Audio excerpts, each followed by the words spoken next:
So Breathless like, right then, locks in his Fiora. I've got Nani in a cage match. Let's see what we can pull off. And likely a lot of roaming from Cryan and Tianjin towards that bottom lane. Kitty, this one's going to be exciting. You can already feel it. Nani in a bit of trouble. Does get the knock up onto Breathe. But Breathe, I mean, you just anticipate he's going to dominate that matchup. Tianjin moving towards the bottom side, but Wei is behind. He's level 3. LP dodging away from the CC as Tianjin goes in. Wink so low on HP and will go down. There's First Blood, and On jumps underneath the tower. Double kill comes out for LP, and Tianjin's executed. And look, at least Lumao doesn't have his double summoners available because he used it to dodge the initial stun out of Wink, but with how this dive started and that Pyke CC not landing onto the enemy team just meant that this was going to be a disaster as Tianjin died on half HP to that tower shot. I mean, even Draven died to that tower. This tower really put in the works for RNG to win that, but I'm getting concerned as this Draven and Pyke are already behind at 4 minutes. Yeah, Cryan will now spot him. Tianjin is here too. Tang Yuan could be in big trouble, but Wei moving over. Stun will land. CC chain is there, but they can't quite finish the Lissandra just yet. The flash over the wall will keep him alive as LP moves over. Wei gets him caught up and the root comes out from the Graviton. Wei with a kill now as LP finding a bit more gold. Munch, it really upsets me to think that Millier is the one getting to the fight first before a Pyke gets there. And it really does just show that IG, I mean, they don't really have that support working together with Tianjin, and that does mean this Vi is getting so incredibly behind in terms of jungle presence. Maybe they look for a hook here, but from the gameplay so far, I'm sure that he is a little bit scared because this Aphelios does have that item advantage. Yeah, absolutely. And I feel like when we're looking at these two teams playing, like you mentioned, Milio is getting to the play before the Pyke, which is not what you expect to happen. Nani, is he in trouble here? Are they going to commit an ultimate? I don't think so. Wei, moving back into the play there. Wei is just permanently in these lanes. Ultimate going to be proc. There's a stun. And they make it look easy. Happy to tank him up even, as they just kill him off for a second time as well. And that'll be Breathe with time solo on the tower. No ultimate available, he's still level 5. And no TP. Demolish going to be procced, and all these minions will die to tower. That is a pretty good trade as we have both junglers also hovering towards his bottom side. No TPs available for both mid laners, but that sneaky pink ward is going to catch out Wei as he is working towards that level 6. Both of these junglers honestly really need that level 6. But I want to see more out of Wink. He has been sitting in that bottom side where he realistically could be pairing alongside Tianjin right here. But oh my lord, that's a very painful trade. He's gonna get soloed. What just happened? I'm busy proxying right now. He's on basically double the CS. It's LP and Loom out, trying to bait because Wei is in the wings. There's a root with the Graviton. And the Calibrum comes on in as well. Wei jumps in onto the play. Tianjin tries to get onto LP, but the follow-up's just not there. Wei being the bouncer for his AD carry. Calibrum goes wide. Wink, can he survive this one? Crying with the Tibbers. LP still going. Finally taken down. Crying to get the kill. But Lissandra's here. Loom out, trying to survive as Tang Yuan doesn't have any mana.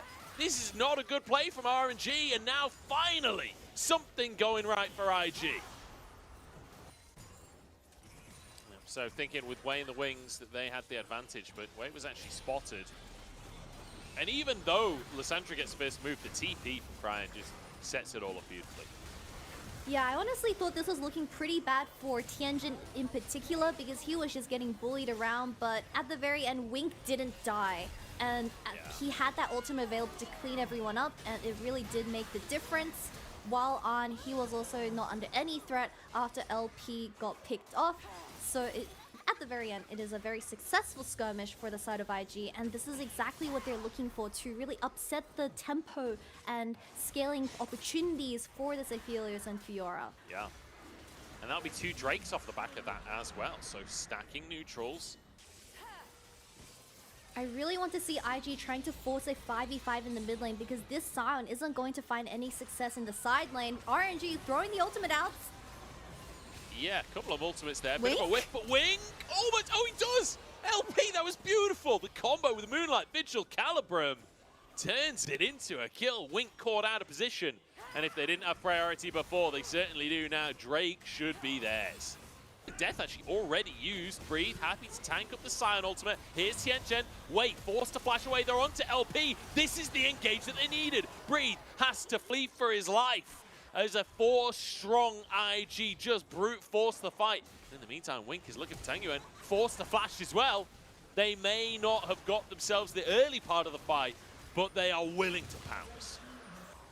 Can you really significantly threaten this? Like, Breathe is just going to 1v1 Tianchen. There, look, he's actually running at Tianchen.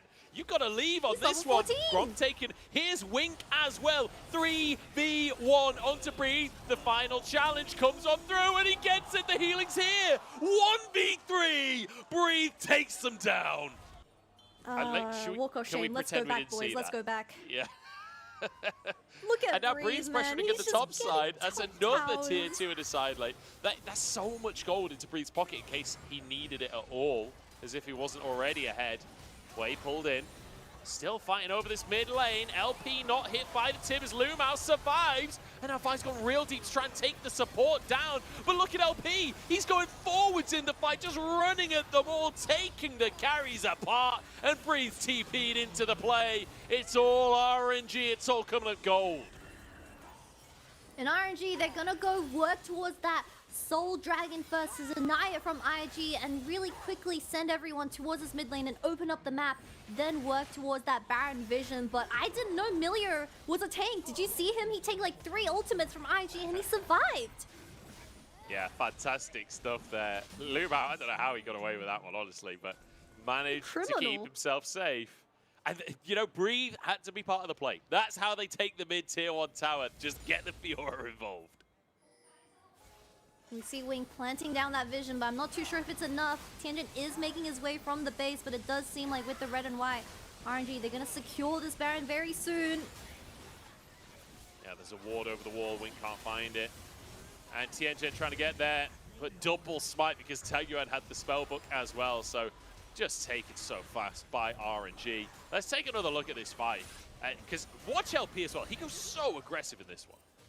Yeah, and Crying, he lands a really nice initial double stun onto the jungler and Lumao, with the Vi ultimate also connected onto him. But I would love to see Wing get that ultimate reset onto someone so low. I mean, everyone lived on 1 HP, but at the very end, when it comes to these 5v5s and your Pyke isn't doing the damage expected, you're never going to be winning, especially when Breathe is involved into everything. But I'm assuming after all of that, he has the goal for a Hull Breaker now, and he's going to become a menace with that stopwatch in hand as well.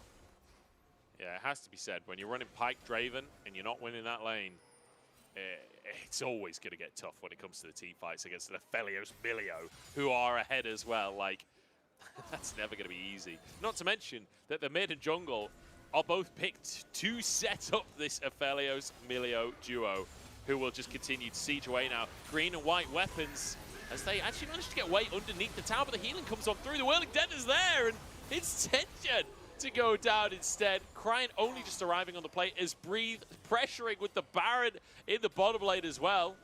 I was going to say he's gone too deep, but I don't think there is a too deep for Breathe. He's got just the right amount of deep on the bottom side, pulling everyone over as the rest of RNG take the mid lane.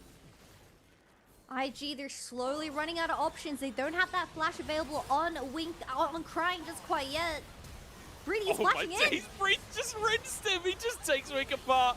There goes the Draven. There goes the whole squad here as Breathe wants some more as well. LP there to support him as the double comes through. 16-6. And you know, the start of the game may not have been quite as one-sided, but the rest of it certainly was. RNG showing up and showing us that they are a team to be reckoned with. They're not just looking at middle of the table here. This is a team that is going to fight for the top of the table. We'll see if they can keep this kind of performance up against some of the other top teams. But as of right now, the coordination, the game plan, everything looking so smooth.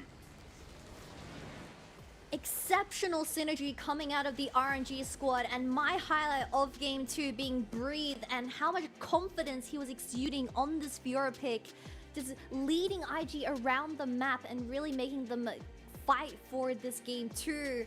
But we all have to respect why Breathe is one of the best Furo players in the LPL, and this game definitely showed that. He certainly did. Breathe having his way in the top side, and off the back of, you know, an exciting lock-in on the side of IG, right? They go for the Draven, they go for the Pike.